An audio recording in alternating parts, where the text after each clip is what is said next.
Brethren in Christ, Laudator Jesus Christus in secula.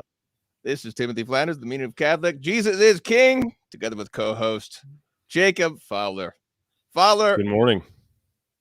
Welcome to the year of 2024 of the reign of Jesus Christ the King. Thank you, my brother. This feels good. It feels, man. This is the first broadcast that we've done in 2024. You and I. That's true. I think so. I intended to be here 2 weeks ago for, I forget which topic, and I was sitting just about 15 feet in that direction with a very cranky 3-month-old who, for absolutely unknown reasons, I mean, what are the reasons at that age? Just couldn't put him down. You give him a bottle, he doesn't want to eat it. You take it away, he wants it back. He's cold, wrap him up, he's warm. And my wife hadn't slept all night because he was doing this all night. And so it's like, you know what? They'll understand, sweetheart. I'll take the baby. So I had to taking care of business at home, ladies and gentlemen. That's called being a real theologian right there. So being the pater familia. Oh, yeah. So good. Well, it is a glorious year, a great day to be a Catholic. Today is the day for the legal protect. What is the full title? It's like the day for the legal protection of unborn children. I think that's it. And so it's a great day to do some penance. Reminder to join our penance sodality. We are a lay apostolate, and as lay people, we offer up penances for clergy and seminarians. That's what we view as the best possible way to help the clergy, is offer up some penance for them. So our penance sodality, the Fellowship of St. Anthony, Lent is coming up very soon. Next weekend is Septuagesima. So take out the purple, bury the Alleluia, and Lent is coming. So join the Fellowship of St. Anthony. We do penances for Lent, fasting and abstinence above the normal church law, which is quite minimal. But there's also, so it's doable if you've never fasted or done any abstinence like that. But we can also up the ante. You can do vegan all of Lent. We also have a Bible reading group. So we read the entire Bible every year. And at Septuagesima is when Genesis begins. Traditionally, the church begins Genesis at Septuagesima. It's a great time to begin the Bible reading group. And we start with Genesis and go all the way through Second Chronicles into after Pentecost, way over in the summer. So it's a great time to join in on that. I've got Father James Maudsley coming on soon. We already recorded it last weekend about the Torah. So we'll have a little discussion about the Torah. So you'll be discussing his book. Yes, we discussed. He's got the. I know he wrote it about 5 books total. Yeah. Oh, that's. But yeah, his texts are wonderful spiritual typological theology of the Torah. It's awesome. So it's really awesome stuff. So some of my favorite. No, I was just going to say that's some of my favorite flavor of theology, if you will. You know, one of my favorite theologians who's still alive and a friend of mine, thanks be to God, Larry Feingold. Oh yeah.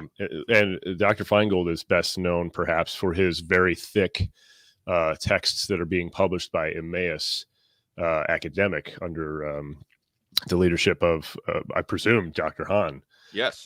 But Larry has also written a shorter series. I think it's 3 volumes, detailing typology, and where he looks at the name of the series, if I'm not mistaken, is The Mystery of Israel in the Church. And so he looks at Is that lecture series you sent me at Hebrew well, it's Catholic? that. Okay. Yes, it's that, but it's written. Wow. And so it's not, something you have to sit there and listen to. You can have it on the page in front of you. You can take notes. You can compare it with other texts. It's very convenient for study. And he goes through not every last book of the Bible, but he goes through a lot of the themes of Catholicism, the doctrines and sort of the motifs, if you will, shows their typological foundations, and then just unpacks a lot of the Old Testament in Catholic terms. And it's a really well done series. And so if you're a fan of Feingold like I am, and you've liked his books on sacraments and fundamental theology, this might be a way to sort of broaden your horizons, so to speak, and get another picture of typology, similar to what Father Maudsley's doing. Yeah, Feingold is one of the best theologians out there, based on what I was told from one source about his main dissertation, which tackled the most controversial subject of the 20th century definitively. Right. So anyways, but this show is not about Feingold. It's actually about our mutual friend, Dr. Larry Chapp. We were going to actually have him on the show this morning. He's a friend of Union of Catholic. We've been posting some of his stuff, but he called in sick today. He couldn't make it. So we're just going to discuss his work anyways, because we know he's a good sport, and he wouldn't mind. He wouldn't mind us talking about him like this. Anyways, this is all in good spirit of fraternal Catholic charity. I was very pleased with. There's a video on Union of Catholic where Larry Chapp and some other guys published a manifesto of the new traditionalism a couple years back, and Fowler, you signed that. I did. And this was very much it was very critical of traditionalists or trads, of which I am one. And I had him on the show, and we had a really great back and forth. I thought it went really well. I was very pleased with his willingness to just dialogue and, go back and forth with people he disagrees with. So we're really happy. We both love Larry Chapp. He's a great guy, great theologian, just great Catholic thinker. And I think his most outstanding quality is that he acts like a Christian with other Christians. Imagine that, where, we're just talking man to man here, and we're not going to, this is the type of thing. This is what the St. Joseph Dialogos is all about, is that we've got all this chaos. We need to do a true dialogue under the patronage of St. Joseph, so that we can actually dialogue as Christian men to Christian men. And so we just wanted to give credit to Dr. Larry Chapp for his good faith, and so that's what this conversation. You need, if you want to comment on this video, I challenge you to go read Bishop Schneider's catechism. First of all, read the catechism, and then read Larry Chapp's critique, and then you can comment. That's my challenge to all the commentators out there, because we're going to get a lot of comments about this whole thing, and people want to have a lot to say, but we are assigning homework because this is what a dialogos is all about. You're required to actually read these texts first, and then you can comment. So that's what we've done. We've read these texts. We've looked at this critique from Chapp, and we're going to discuss it now. But that's what Union of Catholic is all about. Is all about bringing Catholics of different stripes together, so we can debate and discuss. And that's what this show is about. Is about this dialogos. Fowler and I come from sort of different spectrums of the trad communio spectrum here, and so we have a back and forth. And that's what we're trying to promote at Union of Catholic. Any comments before we begin? Chaps, thoughts, Fowler? Just a caveat. I have not been able to get a copy of the Bishop's Catechism yet. So I'm operating off of what I've learned about it through other sources. But my critiques won't be unfair, I don't think, if I have any against Schneider. So that's all. All right. Well, fair enough. So essentially, let me just explain here. I wanted to respond to this comment here that someone put out. Dr. Chapp has done is, it seems fair to me for Dr. Chapp to point out potential problems in a catechism not published by the church itself. Let me just correct a statement here. This is to understand what this is. Okay. So we just really quickly, right behind my left shoulder here, if you can see, there is a, let me just make myself bigger here. This is the Tradivox series, okay? It's got like 20 volumes of all the best catechisms published since the beginning of catechisms, which was with St. Peter Canisius, Doctor of the Church, and the Roman Catechism during the Protestant Revolt. Since that time, bishops, there have been published hundreds and hundreds and hundreds and hundreds of catechisms by individual bishops.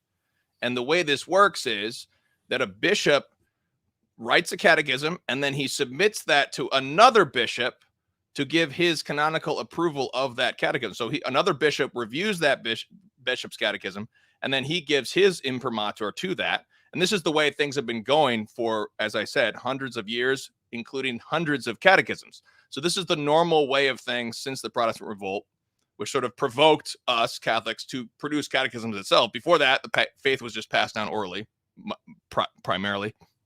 And then in the 20th century, since Vatican II, there has been the newest catechism, which is the catechism. People say the catechism. That's sort of misleading. There's obviously, as I said, there's hundreds of catechisms, but the most prominent thereof is the Roman Catechism. That's really the most magisterial and standard. But the most recent catechism is obviously a catechism based on the most recent council, Vatican II. And so this catechism is just another catechism in the long history of catechisms, and it was published by a bishop, and then it was submitted to the local bishop of Sophia Press, who is a name that I don't even remember, but it was Bishop Peter Libaski, Bishop of Manchester. So he's the bishop over Sophia Press, who was the publisher. So he gave his imprimatur to this text. So he's asserting that this is a text of another bishop, which is without error. It's in line with the tradition, et cetera, et cetera. So this is also issued by the church. It's just another mode thereof. There's obviously a difference between this catechism and the newest catechism. But every catechism has various strengths and weaknesses, because no catechism can exhaustively answer every single aspect and nuance of the faith. But this is a catechism issued by the church. This is not just private theologian issuing his opinion. It is a canonical bishop's catechism issued through the canonical mode of issuing catechisms. Not only that, it is also endorsed by what I would claim is the greatest disciple of Joseph Ratzinger today, which is Cardinal Sarah. And he helped with the Rome launch. Not that this is another canonical, but it is a very high-ranking official of the church, cardinal and disciple of Joseph Ratzinger, eminently respected by all from all sides for his holiness, first of all, and his orthodoxy. So I would assert that this is not merely this private opinion. This is issued through the church channels.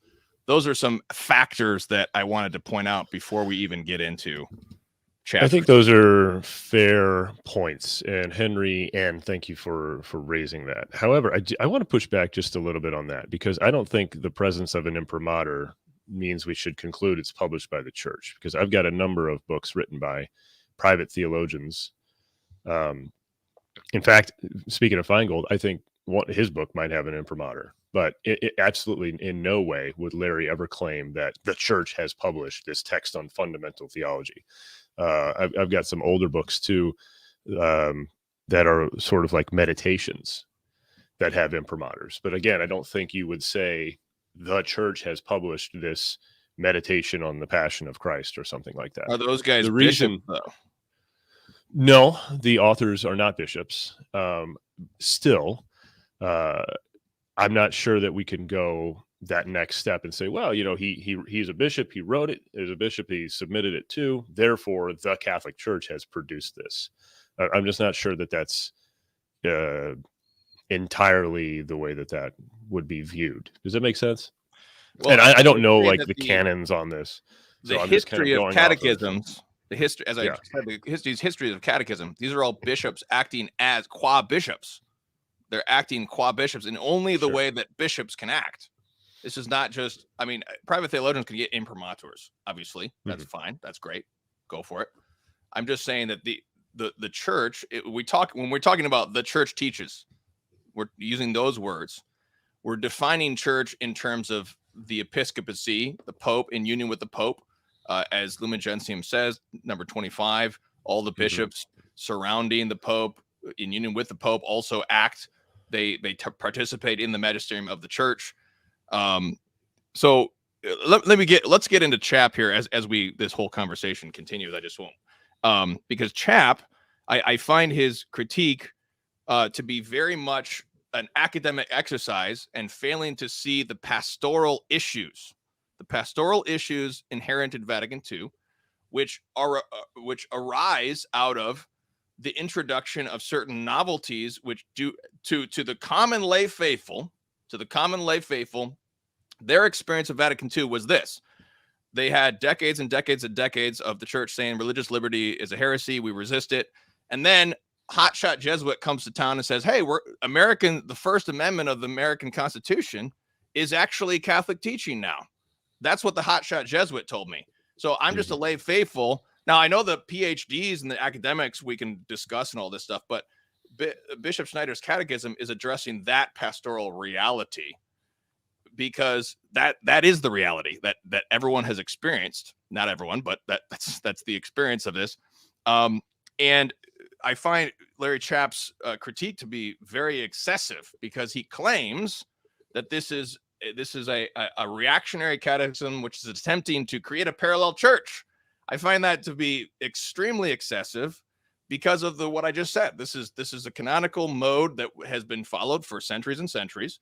It is attempting to restate the faith and address that pastoral need where faithful are confused about these things. It quotes Vatican II positively and negatively. It does not deny Vatican II. It includes the Creed of Paul VI at the end, which is one of the creeds of Vatican II. So it's not attempting to it's not attempting to claim that Vatican II is not a valid council. It's not attempting to create a parallel hierarchy by saying that these popes are not valid. That, no, I don't think he's saying that. I'm looking at this section of his article right here, and it says, let's see. This is actually kind of near the top, maybe the fourth or fifth paragraph down. It starts off with, therefore, it's hard to view Credo as anything other than a proposed rival, in quotes, to the CCC, the Catechism of the Catholic Church, the 1990s Catechism. And then further in that paragraph, therefore, again, in many ways, Credo can be viewed as what some people have called a tradechism. As such, so he gives reasons why he thinks that it's a so-called rival. And then he says, well, I've heard some people call it a tradechism. Fine, kind of neat, actually. As such, it is an important new part of an ongoing and troubling development of a kind of parallel church that pits a faithful remnant against the, quote, mainstream Novus Ordo Church of Vatican II. So I don't think he's saying, and maybe he is. Larry'd have to correct me if I'm wrong. I don't get the impression that he's saying this catechism is an attempt to create that. But I think he's saying, like, look, there has been this trend, and I think it's undeniable that there has been this trend to try to pit two different perceptions of the church against one another, right? You may have heard it. You hear it all over the place. Oh, the Catholic Church and the Conciliar Church, right? As if these two things are somehow not the same, right? And I think Chapp is simply pointing out that this isn't helping that issue, and in fact, it's furthering it, because now the people that say, well, the Conciliar Church is in error, they could say, look, the Catechism tells me so, and if we have to admit that it's published by the Church, well, now we seem to have a schizophrenic church. Does that make sense? Yeah, I would concede your point that there is a problem with this. This is what I call trad neo-Jansenism, and there are people out there creating parallel hierarchies as well. So it is a serious issue, and I agree with you.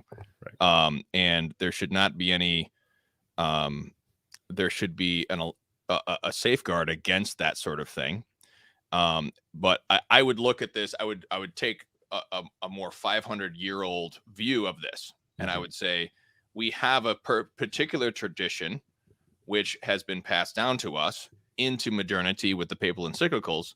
And then we have the Vatican II Council, which was introduced, but the hermeneutic of continuity was not explained at that time. So there was not, and this is what Larry Chapp admits this, as he's admitted this in various broadcasts. For example, I mean, religious liberty is the perfect example of this, because PhDs, Larry Chapp says in his article that these things have been definitively settled by the magisterium. That is, I totally disagree with that, because theologian, I mean, there's a whole communio issue about academics debating dignitatis humanae, about what it even means. Theologians disagree as to what it even means. And so what are the faithful left with? So we have this tradition that was passed down about religious liberty, and then we have a council which introduces something that's confusing. What are the faithful to do while the academics debate this for the next 500 years? Well, the faithful simply have to fall back on what has already been passed down. And then, the theologians, they can figure that out. That's fine, go for it. But this is the difficulty that we're in. I think that Schneider is just restating what has been passed down, but he's not trying to, Chapp makes a valid critique. I concede his main point that Bishop Schneider's, catechism does not have all this theological nuance, but I would assert that's not the point. The point of the catechism just say, hey, we're just going to restate what was said before so that everybody's clear that that's still valid, as Dignitatis Humanae itself says in its first paragraph. We leave untouched, we leave integral, the Latin says, we leave integral everything that was passed down regarding the, religious liberty, etc. So I think there's this academic. This is where I think this critique falls down, because we need to make this distinction. Like, there is an academic meaning of Vatican II, which I think is not as problematic as people say. I agree with Chapp in that sense. We can reconcile a lot of this stuff academically, but for the lay faithful, I think there's a lot of confusion, because John Courtney Murray and the entire American Empire psychological warfare program has been saying for 60 years that the First Amendment to the U.S. Constitution is now Catholic doctrine, which I would call heresy. Yeah, that's not the case. What are your thoughts? It's not the case that it's Catholic doctrine. Sorry, I didn't mean to interrupt you. Oh, yeah. I mean, that's what I'm saying. What are your thoughts on that?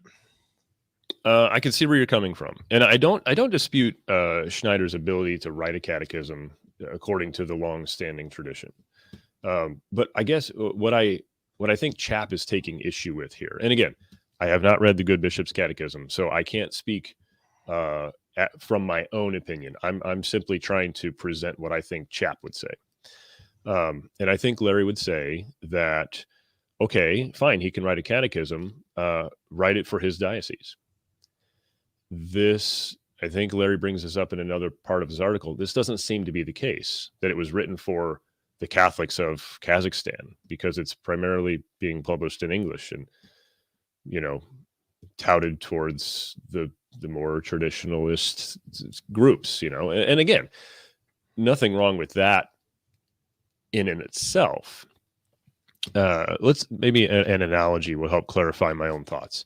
Suppose one of these bishops 400 years ago decided to write a catechism critiquing some aspects of the Council of Trent and seeking to clarify them for the faithful who are confused. You can read Trent and it's not all easy.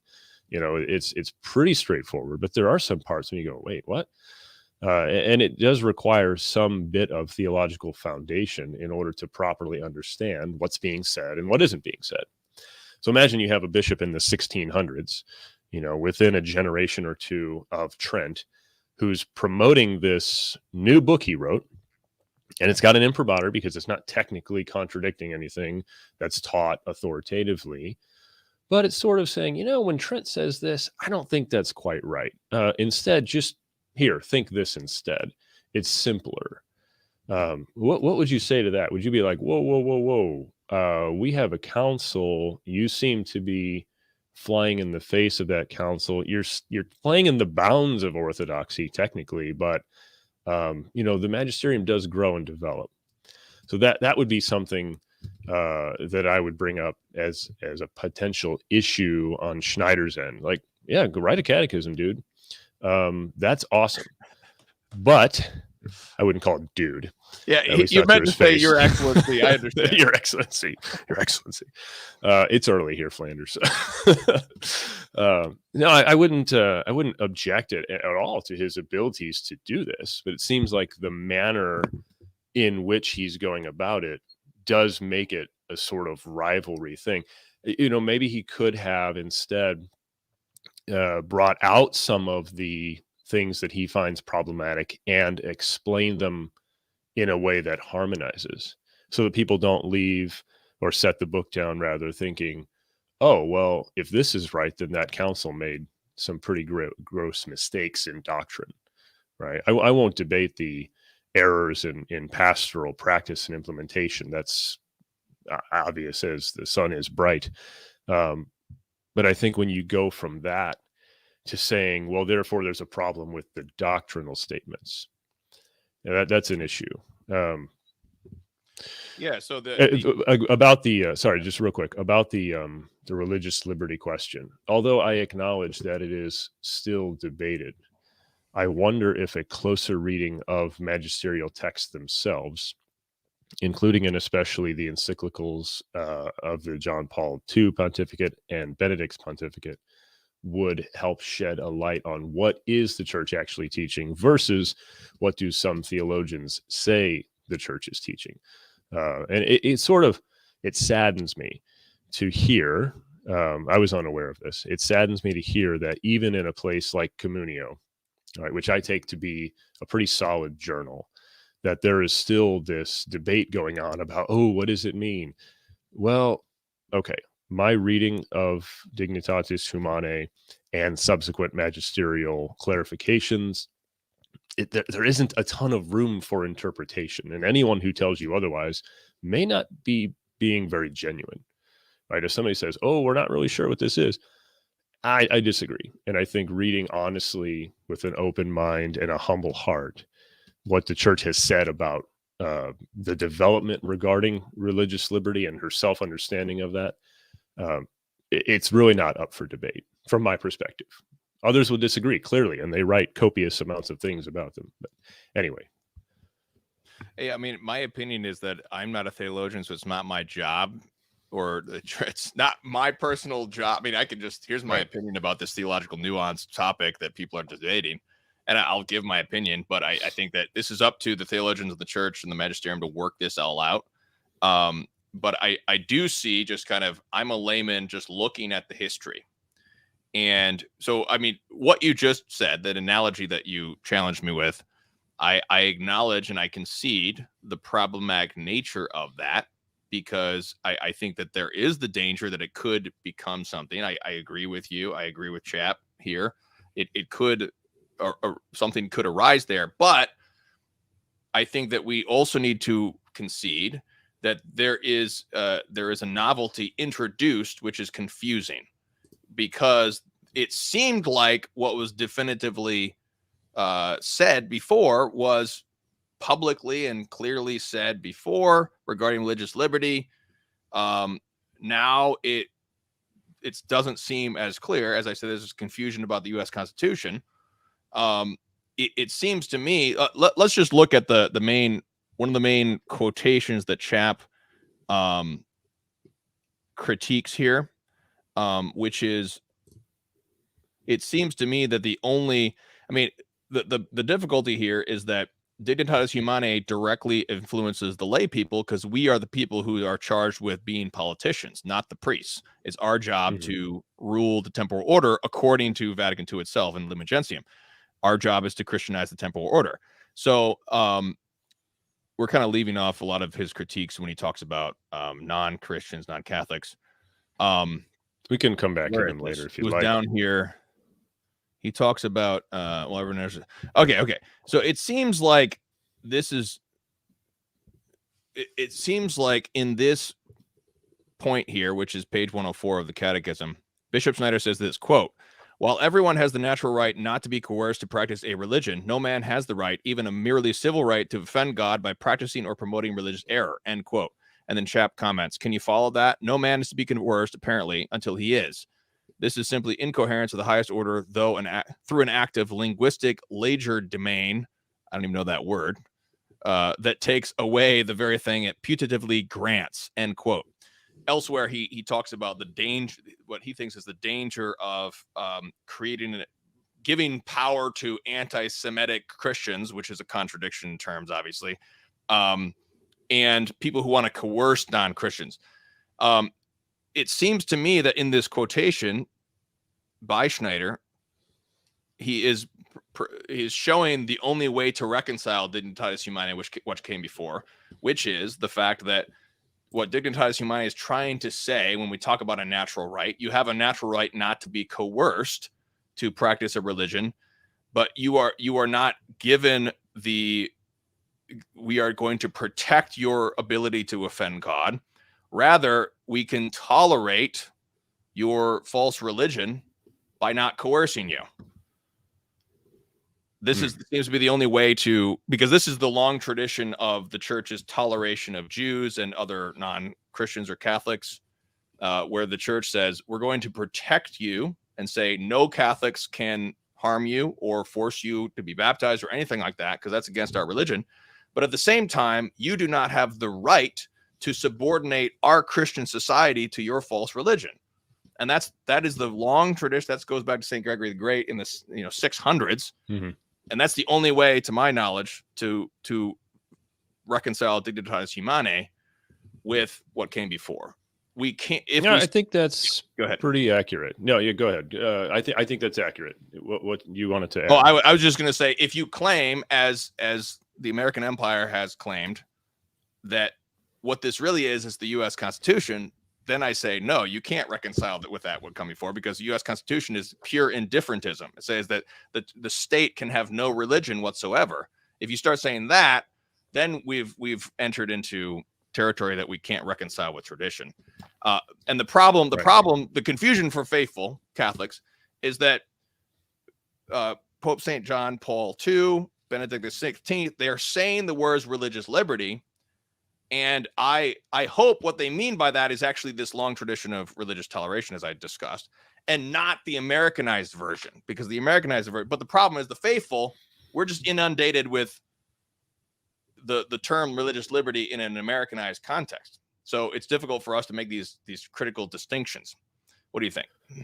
Right. No, I would agree with that. And I would say that from my reading of JP2 and Benedict, that there isn't that front loading of understanding, because they're both coming from it's cliche to say European, obviously, but a specific sort of European perspective that had to deal face to face with the likes of Marxism, particularly in Poland, where for a long time, John Paul II as priest wasn't allowed to say mass publicly. So, the freedom to exercise one's religion when viewed from that lens, I think takes on not a different meaning, but perhaps a new shade of meaning, right? And I would agree with you in your assessment that if we're going to sit here in the glorious year of 2024 in America and say, well, the church now teaches what Jefferson knew all along. No, that is clearly false, because the church in her magisterial documents, particularly Dignitatis Humanae, has rejected that insofar as she has said the traditional doctrine is to remain intact, the duty of men and societies towards Christ the King, and so on and so on. So right away, we've set aside an American understanding of it. And then you have to, well, if it's not that, then what is it? Well, you have the right to practice what you believe is the truth without being forced by another. Okay, then I think we can work with that, right? And you said, and I agree, so I will concede this point. You said that no false religions have any right whatsoever to force or undermine Christian society with error. Yeah, I would agree with that. But what we have nowadays can't be called a Christian society. So I think that's a level here. Maybe it's a small factor, but I think it's a factor in understanding what is the church getting at, particularly in Vatican II. Excuse me. But subsequently, because we're simply not living in a Christian society any longer, where the majority of people are professing Catholics. Honestly, I don't think the majority of people really are professing Christians, even if they will tell you they are. I had an encounter with a young man recently who he was asked, sort of a new person coming into contact with this guy, are you a Christian? Well, yeah, I don't go to church though. Like, okay, so maybe your understanding of what is a Christian is somehow deficient. And so when you ask the majority of Americans and they say they believe in God, or they claim Christianity on the little checkbox, if that's even the case anymore, is that actually what Christianity means? And do they know that? So a long way of saying that the 16th, 17th, 18th, and 19th century explanations of what constitutes religious liberty and what is being condemned, although it's intact, like those circumstances don't match up. And I think Chapp is right to point that out, that Schneider seems to have a fairly myopic view of, pardon me. Yeah, no problem. So, myopic view of the entire situation facing the world today. All right, so I can't go to my neighbor next door, who I know is not a Catholic, and tell him he has no right to believe what he believes because the church says so. He'll look at me like I have two heads. Like, what are you talking about? First of all, which church? Secondly, what do I believe? Thirdly, get off my property. It's not going to happen. So I think there's a level of not short-sightedness, but I think myopia is a good way to describe it. That, okay, yeah, false religions are condemned. Okay, cool. But what do you do with that when you're in the minority? Yeah, I recognize the change situation. That's a good point. That's true. Bishop Schneider himself is speaking as a very, very tiny minority in a Mohammedan country majority. I believe Mohammedan majority in Kazakhstan. And so I understand that. I think that there's just a need to restate to the faithful that, I mean, it's kind of like, as I said, I think this is sort of like Dignitatis Humanae, paragraph 1. But I think overall, I do concede certain concerns of Chapp. I think that's valid, and certain lack of theological nuance, which I think is understandable when we're trying to create a catechism that's simplifying everything. I just think that, and Chapp is concerned about Chapp's main concern is that these things are going to create, anti-Semitic Christians or people trying to coerce. I think that's a very minor. I mean, there's some skinheads out there going crazy, but the main issue is that we have a total flood of indifferentism where people believe that you can be anything and be saved. And Chapp goes on for a while about the lack of Schneider's nuance, apparently, about all these non-Christians and non-Catholics. But the main issue here is that Catholics think that non-Catholics and non-Christians should just be saved, no problem at all. We don't have to evangelize it. That's the main issue. I mean, yes, there's some people out there who are weird in little tiny groups, but the main issue is this indifferentism.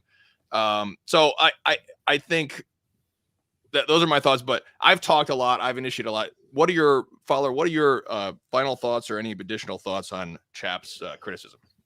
Well, I agree with everything you just said just now.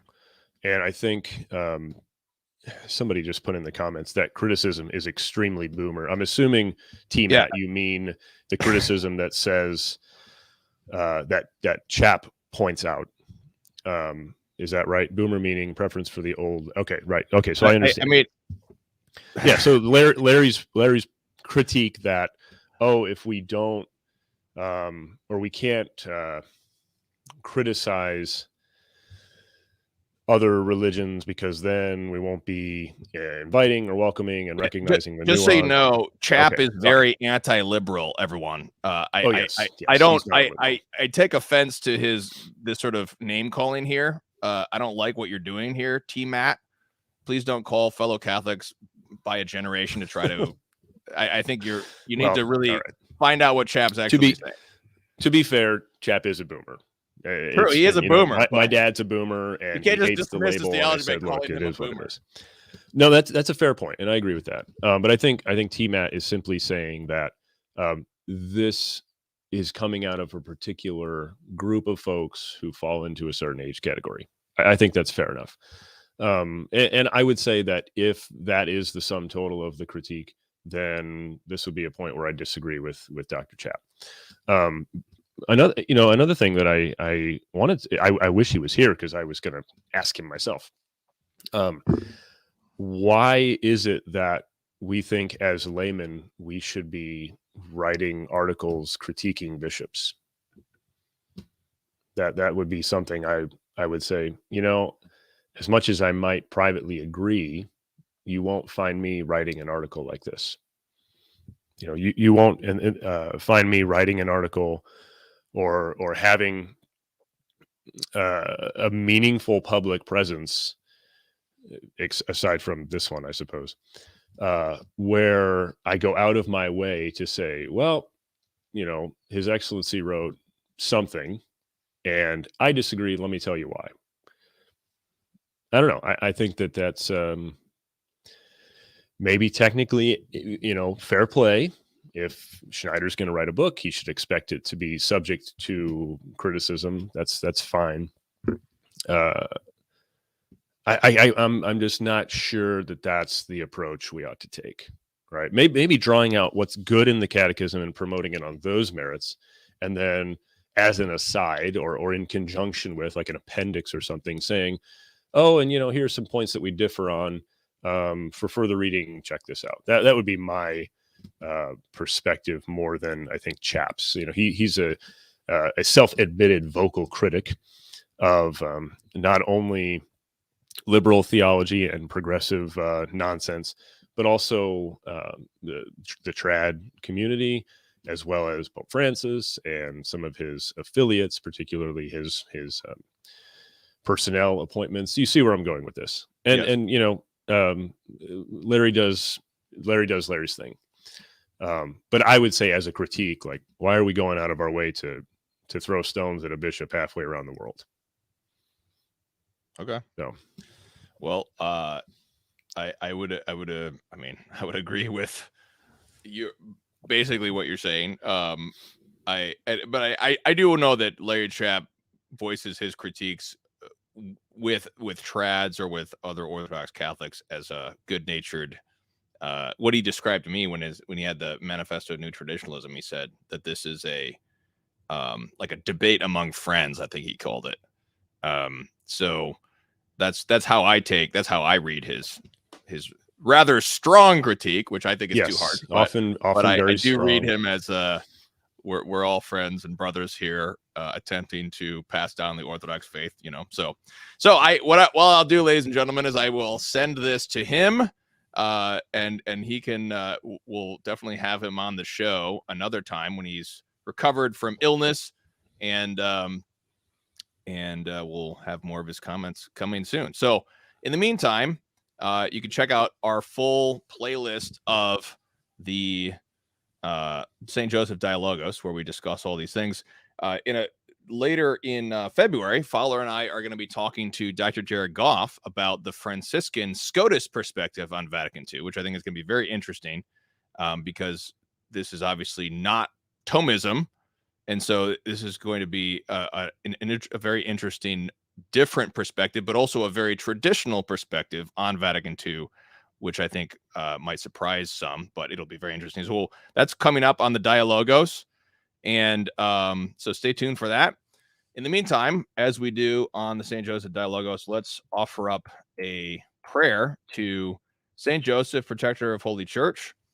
And let me pull up I love this painting, which is in the intro, because St. Joseph is just taking care of St. Peter's Basilica, and it's wonderful. So let's offer up our prayer here to St. Joseph, and then we'll close out.